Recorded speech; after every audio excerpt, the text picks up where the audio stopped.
주님이 우리를 사랑하신 것처럼 서로 사랑하며 화목한 교회 되기를 주님의 이름으로 축원합니다.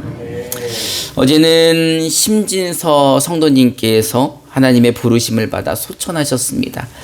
사실 저희 교회에서 장례의 입관과 발인을 집례하기로 하여서 준비를 하고 있었고, 여러분들 다 이제 문자 카톡들을 받으셨겠지만 우리 교회 성도들이 다 참석하기 위해서 준비를 하고 있었는데 장례식장에 참석 불가라는 전화를 받게 되었습니다. 이유는 이 장례식장 안에서 코로나 확진자가 나왔기 때문입니다. 우리 성도님이시고 또 제가 입관을 집례하는 사람인데 들어갈 수가 없었던 거죠. 세상에는 우선순위라는 것이 있습니다. 지금 우리나라는 장례보다 우선순위가 있죠. 그게 바로 코로나 방역법 아닙니까? 이 우선순위를 위반할 때는 개인적으로 또 불이익이 생기게 되죠.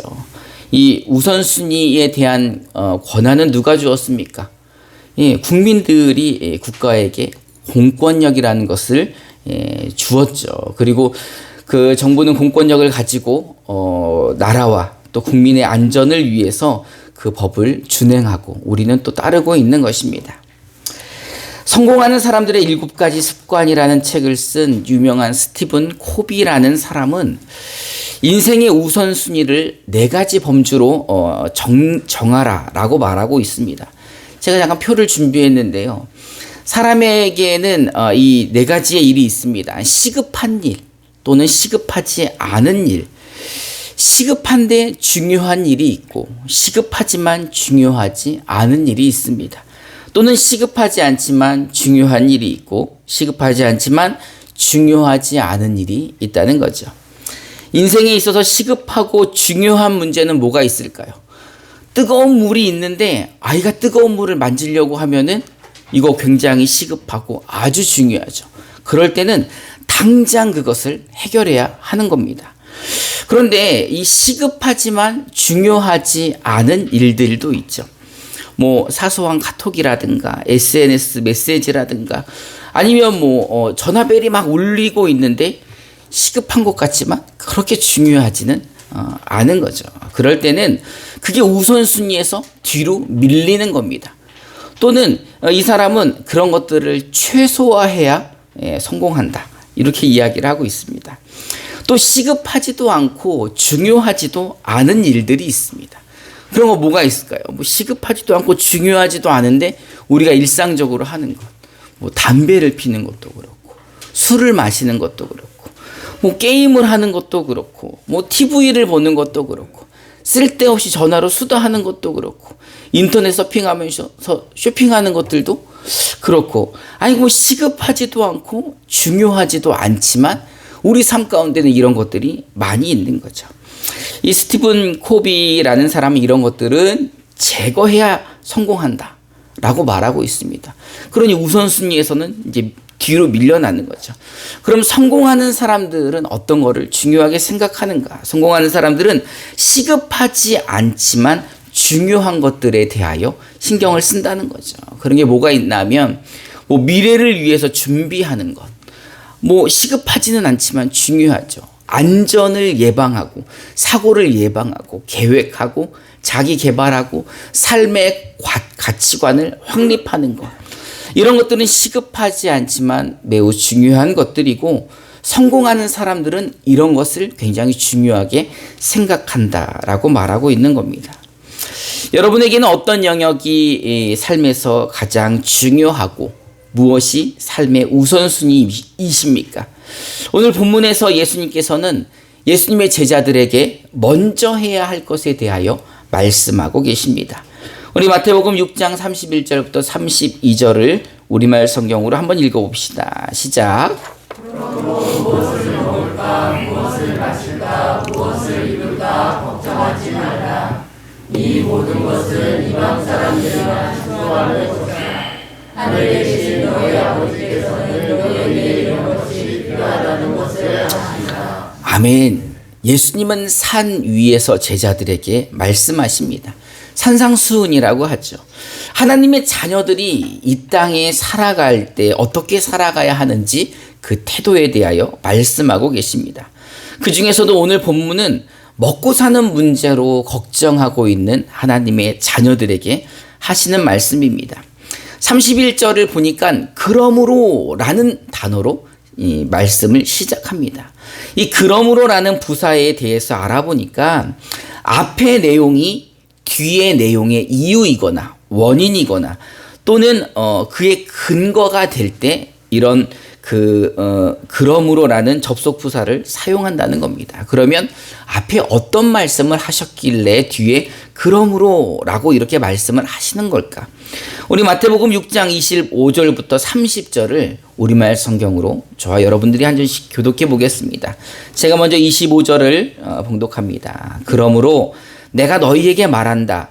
자기 생명을 위해 무엇을 먹을까, 무엇을 마실까 걱정하지 말고 자기 몸을 위해 무엇을 입을까 걱정하지 말라. 생명이 음식보다 소중하고 몸이 옷보다 소중하지 않느냐.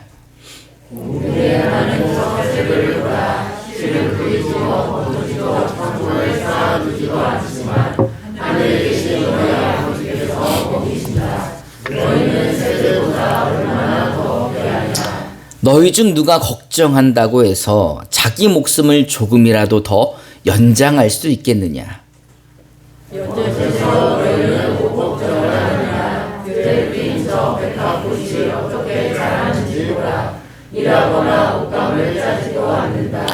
그러나 내가 너희에게 말한다. 그 모든 영화를 누렸던 솔로몬도 이 꽃 하나만큼 차려입지는 못했다. 함께 봉독합시다. 시작. 오늘 있다가 내일이면 불 속에 던져질 들풀도 하나님께서 그렇게 입히시는데 하물며 너희는 얼마나 더 잘 입히시겠느냐. 믿음이 적은 사람들아. 아멘. 이 앞절의 내용을 보니 공중에 나는 새와 들에 핀 백합화를 비유하시면서 믿음이 작은 자들에 대해서 말씀하시는 내용입니다. 여러분, 생명이 음식보다 중요하죠. 몸이 옷보다 중요하다는 사실은 누구나 다 알고 있는 사실입니다. 그런데 실제로 삶을 보면 생명보다 먹고 사는 것을 더 중요시하는 사람들이 있습니다. 또 자기 몸보다 남에게 보이기 위해서 어떤 옷을 입을지 옷에 더 신경 쓰는 사람들이 있다는 겁니다. 여러분, 왜 그렇게 사는 것일까요? 우리 옆에 분들하고 한번 인사해 봅시다. 왜 그렇게 사세요? 오늘 예수님이 하시는 말씀은 세상 사람들이나 이방인들에게 하시는 말씀이 아니라 예수 믿는 사람들에게, 하나님의 자녀들에게 하시는 말씀인 것입니다. 여러분, 사람의 제일 된 목적이 무엇입니까? 우리 그 웨스트민스터 소요리 문답에서 보면 사람의 제일 된 목적은 하나님을 영화롭게 하는 것, 또 그를 영원토록 즐거워하는 것입니다. 그런데 하나님을 영화롭게 하는 삶을 살아야 할 우리 성도들이 지금 먹고 사는 것 때문에 목숨이 중요한지 몸이 중요한지 생각하지 못하고 먹고 사는 것들 때문에 남들에게 보이는 문제 때문에 우선순위를 빼앗기고 있다는 것입니다. 요즘은 남들에게 보이는 삶이 중요하죠. 여러분, 페이스북이나 인스타그램 같은 거 하십니까? 저도 하기는 하지만 잘 뭔가를 올리지는 않는데, 요즘에 이제 얼마 전 후배들이 선배님 어떻게 사시는지 너무 궁금하다고, 페이스북은 하는 것 같은데 왜 사진이나 이런 거 안 올리냐고 한번 올려달라는 거예요. 그래서 후배들이 그렇게 궁금해하나 생각을 하고 제가 올릴 게 없나 보니까 차마 내 모습은 올리기가 좀 뭐하고, 그래서 이제 아이들이 이제 노는 사진들, 영상들 이렇게 몇 개 이제 올렸어요. 부끄럽지만 이렇게 올렸는데, 그게 또 신경이 쓰이는 거예요. 댓글이 몇 개나 달릴까, 좋아요는 얼마나 눌릴까. 그러고 봤더니 댓글 2개, 좋아요 10개. 그런 걸 보면서 상처가 되는 거예요. 이것들이 올리라 그러더니 아무도 좋아요도 누르지 않고 댓글도 누르지 않고, 한동안 내가 이 페이북을 하나 봐라, 이런 마음이 들었던 겁니다. 근데 요즘 사람들이요, 이런 댓글이나 좋아요로 인해서 기뻐하기도 하고 낙심하기도 하고 우울해 한다는 겁니다. 여러분, 사람들은 왜 잘 먹고 잘 사는 것에 이렇게 신경을 쓰고 잘 먹고 잘 사는 모습을 남들에게 보여주고 싶어 할까? 제가 날마다 세포 얘기를 하지 않습니까? 우리는 생존을 위한 세포들이기 때문에 이 육신 가운데 살고 있기 때문에 만족하지 못하는 거죠. 근데 남들에게는 만족한 삶을 산다는 것을 보여주고 싶은 거예요. 그래서 내 사진 중에서 제일 잘 나온 사진을 포토샵 같은 걸로 보정해가지고 이렇게 올리기도 하는 거죠. 예수님은 그런 사람들에게 이렇게 말씀하십니다. 공중에 나는 새를 좀 봐라. 들에 핀 백합화를 좀 봐라. 씨를 뿌리지도 않고 거두지도 않고 창고에 쌓아두지도 않지만 하나님께서 그들을 먹이시는 거 봐라. 들에 핀 백합화가 뭐 입을까 걱정하는 거 봤느냐? 그래도 솔로몬이 입은 옷보다도 훨씬 더 멋진 옷을 누가 입히신다는 겁니까? 하나님이 입히시는데 하물며 하나님의 자녀들인 너희를 새들보다 못 먹이시겠느냐? 꽃들보다 못 입히시겠느냐? 이 믿음이 적은 사람들아 라고 말씀을 하시는 겁니다. 예수님은 그러면서 산상수훈에서 우리들의 전곡을 찌르는 말씀을 하십니다. 마태복음 6장 24절을 개역개정으로 한번 읽어봅시다. 시작. 이를 미워하고 저를 사랑하거나 이를 중히 여기고 저를 경히 여깁니다. 너희가 하나님과 재물을 경하여 섬기지 못하느니라. 예수님은 아주 중요한 전곡을 찌르십니다. 우리 마음에 두 주인이 있다는 겁니다. 하나님을 섬기는 것 같지만 실로 우리가 누구를 섬긴다는 거예요? 재물을 섬기려 한다는 거죠. 그러니 하나님의 자녀들이라면, 예수님의 제자들이라면 두 주인을 섬기지 못한다. 하나님과 재물을 겸하여 섬길 수 없다. 그러니 세상 재물을 섬기고 싶다면 하나님을 떠나고, 하나님의 자녀가 되었다면 세상 재물에 마음을 두지 말고 하나님을 믿으라는 겁니다. 여러분, 하나님의 자녀들이십니까? 그런데 문제가 뭐예요? 문제는 우리가 하나님의 자녀인 것을 잘 알고 있지만 하나님을 신뢰하지 못하는 행동들을 우리가 한다는 것입니다. 그게 문제인 거죠. 예수님은 이런 우리에게 인생의 우선순위를 말씀해 주고 계십니다. 마태복음 6장 33절을 우리말 성경으로 한번 읽어봅시다. 시작. 오직 너희는 먼저 그 나라와 그의 의를 구하라. 그러면 이 모든 것도 너희에게 더해 주실 것이다. 먼저 뭐 하라는 겁니까? 먼저 무엇을 구하라는 겁니까? 그의 나라와 그의 의를 구하라고 말씀하고 계십니다. 그의 나라를 구하고 그의 의를 구하라는 것은 무슨 뜻일까요? 여러분, 하나님의 나라는 누가 통치하십니까? 하나님이 통치하시죠. 하나님이 다스리는 나라가 하나님의 나라인 것이요. 그러면 하나님의 나라를 구하고 그의 의를 구하라는 것은 하나님의 다스림을 받기 원하신다는 겁니다. 그리고 그 의를 통해 그 나라의 백성이, 그 나라 주인의 자녀가 우리가 되었기에 그 하나님의 자녀된 우리는 이 땅 가운데에서 하나님의 나라와 하나님의 의를 구해야 한다는 것입니다. 우리의 삶 가운데 하나님의 통치와 하나님의 다스림을 우리는 구해야 한다는 것입니다.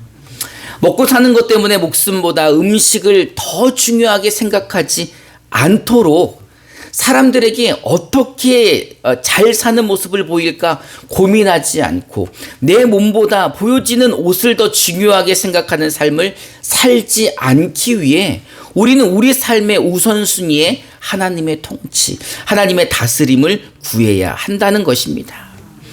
먹고 사는 문제로 세상 재물을 주인으로 삼고 싶을 때 이렇게 구하라는 거죠.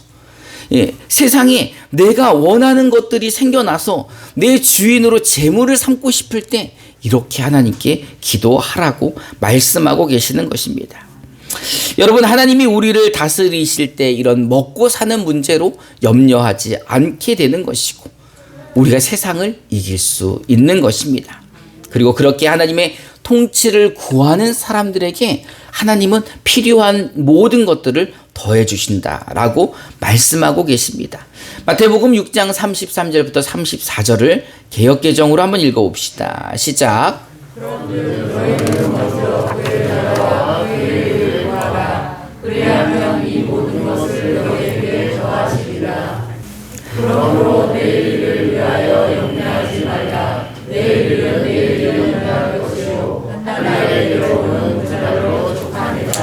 아멘. 여러분, 하나님의 자녀들은 내일 일을 위하여 염려하지 않습니다. 왜요? 하나님이 우리 아버지이시기 때문인 거죠. 그 아버지께서 자녀들을 선하게 인도해 주신다고 예수님이 말씀하시는 겁니다. 못 믿겠다면 공중에 나는 새를 좀 보라는 겁니다. 믿음이 안 간다면 들에 핀 백합화가 무엇을 입고 있는지를 보라고 예수님이 말씀하고 계십니다. 그러면서 믿음이 작은 자들아, 너희 삶의 우선순위에 먼저 하나님의 통치를, 하나님의 다스림을 구하라 라고 말하고 있는 것입니다.